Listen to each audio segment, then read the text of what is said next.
കണ്ണകി കാളി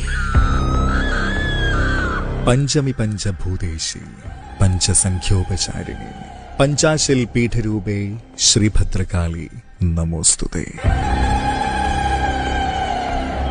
ഐതിഹ്യങ്ങളിൽ കലിയുഗങ്ങൾക്ക് മുന്നേ ശിവന്റെ ജടയിൽ ജന്മം കൊണ്ട കാളി വർഷങ്ങൾക്കിപ്പുറത്തേക്ക് കാളി പല രൂപങ്ങളിലും പല ഭാവങ്ങളിലും സഞ്ചരിച്ചപ്പോൾ സമൂഹത്തിന്റെ താഴെത്തട്ടിലുള്ള സമുദായക്കാരുടെ കണികണ്ട ദൈവമായി നമ്മുടെ കാളി മാറി. വർഷങ്ങൾക്കിപ്പുറത്തേക്ക് നവരാത്രിയിലെ നവഭാവങ്ങളിൽ കന്യാവിലെ തോറ്റംപാട്ടിൽ ശിവന്റെ മകളായ ഭദ്രകാളിയാണ് കണ്ണകി എന്ന് പോലും വിശേഷിപ്പിച്ചിരുന്നു. ഇപ്പോഴും ചില നവരാത്രി കാലങ്ങളിൽ പൗർണമി അവസാനിച്ച് അമാവാസി ആരംഭിക്കുന്നതിന് മുന്നേയുള്ള ഇടനാഴികകളിൽ കണ്ണകി ശ്രീഭദ്രകാളിയായി പ്രത്യക്ഷപ്പെടാറുണ്ടത്രേ.